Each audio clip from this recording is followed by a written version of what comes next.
Hello everyone, कैसे हो आप सभी। मैं अंशु आप सभी का स्वागत में अभिनंदन करता हूं अपने यूट्यूब चैनल में, जिसमें कि आज जो है हम शकों के बारे में पढ़ेंगे। किसके बारे में? शकों के बारे में हम आज पढ़ेंगे। ठीक, इसके पहले हमने जो है यवन राज के बारे में पूरा डिस्कस कर लिया था, तो आज जो है हम शक राजाओं के बारे में देखेंगे। ठीक है, तो अब जो है हम स्टार्ट करते हैं। ठीक, फिर आया कि जो शक थे ये यूनानी के बाद आए थे। शक किसके बाद आए थे? ये जो है यूनानी के बाद आए थे। और ये क्वेश्चन किस रूप में पूछा जाता है? तो ये क्वेश्चन जो है मैच द कॉलम के रूप में पूछा जाता है। कैसे पूछा जाता है? मैच द कॉलम के रूप में पूछा जाता है। ठीक है, मैच द कॉलम के रूप में पूछा जाता है। ठीक, अगर कि शकों की कुल कितनी शाखाएं थी? तो शकों की कुल 5 शाखाएं थी। शकों को कितनी शाखाएं थी? तो शकों की कुल 5 शाखाएं थी। ठीक, जो जिनकी ज़्यादातर राजधानियाँ क्या होया करती थी? इनकी ज़्यादातर राजधानी जो है भारत और अफगानिस्तान होया करती थी। ठीक है, शकों की ज़्यादातर राजधानी क्या क्या होया करती थी? तो शकों की ज़्यादातर राजधानी जो है भारत और अफगानिस्तान बनी रहती थी। ठीक, अगर कि प्रथम शक राजा कौन था? तो प्रथम शक राजा मो था। ठीक, अभी पूछा जाएगा कि प्रथम शक राजा कौन था? तो प्रथम शक राजा कौन था? तो जो है मो था। कौन था? मो था। यह question very very most important question है जो हर एग्जाम में पूछा जाता है। कहा जाता है कि प्रथम शक राजा कौन था? तो प्रथम शक राजा कौन था? तो मो था। ठीक, अगर कि ये शक कहाँ से आए थे?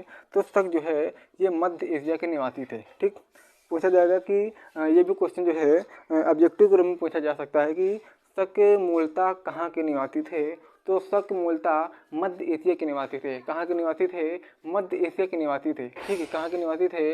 मध्य एशिया के निवासी थे। और ये किसकी खोज में भारत आए थे? तो ये जो है चारागाह की खोज में भारत आए थे। किसकी खोज में भारत आए थे? ये चारागाह की खोज में भारत आए थे। ठीक, शकों को पराजित किसने किया था?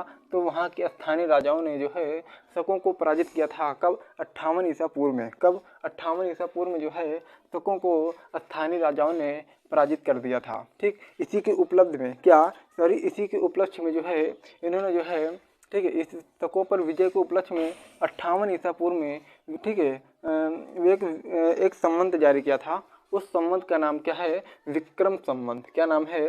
उस संबंध का नाम है विक्रम संबंध। अब पूछा जाएगा कि विक्रम संबंध कब जारी किया गया था? ठीक है, अब पूछा जाएगा कि विक्रम संबंध कब जारी किया गया था? तो ये जो है 58 ईसा पूर्व में विक्रम संबंध लाया गया था। शकों को पराजित करके किसने किया था? शकों को पराजित वहाँ के स्थानीय राजाओं ने शकों को पराजित किया था। तभी वहाँ पर जो है एक संबंध लाया गया था या फिर एक संबंध जारी किया गया था। उसका नाम है विक्रम संबंध। ठीक, और वहाँ के स्थानीय जो राजा थी ये विक्रमादित्य की उपाधि धारण की थी। कौन सी उपाधि धारण की थी? तो विक्रमादित्य की। ठीक है, विक्रमादित्य की उपाधि धारण की थी। ठीक है, जब विक्रम संवत जारी किया गया था तो उस समय विक्रमादित्य एक लोकप्रिय उपाधि बन गई थी। ठीक है, कैसी बन गई थी? तो उस समय विक्रमादित्य जो है एक लोकप्रिय उपाधि बन गई थी। कैसी बन गई थी? एक लोकप्रिय उपाधि बन गई थी। ठीक है, और कह रहा है कि सबसे विख्यात ठीक है विक्रमादित्य की उपाधि से सबसे विख्यात कौन सा राजा था?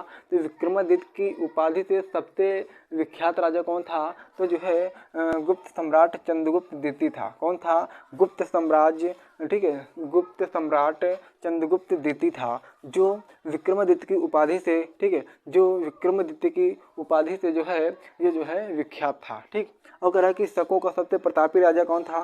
तो शकों का सबसे प्रतापी राजा कौन था? रुद्रदामन प्रथम था। अब ये भी क्वेश्चन पूछा जाता है हर एग्जाम में कि शकों का सबसे प्रतापी राजा कौन था?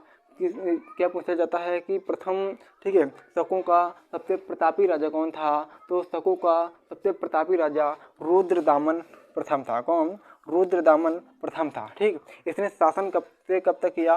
तो 130 से लेकर 150 तक जो है किया था। ठीक, रुद्रदामन ने जो है कठियावाड़ में सुदर्शन झील का जीर्णोद्धार करवाया था। ठीक है, पूछा जाएगा कि सुदर्शन झील का जीर्णोद्धार किसने करवाया था? तो जो है किसने करवाया था? रुद्रदामन प्रथम ने करवाया था। ठीक, अगर है कि रुद्रदामन जो है ये संस्कृत का सबसे बड़ा प्रेमी था। ठीक, रुद्रदामन जो था ये संस्कृत का सबसे बड़ा प्रेमी था। किस सब्जेक्ट का बड़ा प्रेमी था? तो ये जो है संस्कृत का सबसे बड़ा प्रेमी था। ठीक, और कि इन्होंने ही प्रथम विशुद्ध संस्कृत भाषा में सबसे लंबा अभिलेख जारी किया था। किसने सबसे लंबा अभिलेख जारी किया था संस्कृत में? तो रुद्रदामन प्रथम ने जो है संस्कृत भाषा में सबसे लंबा अभिलेख जारी किया था।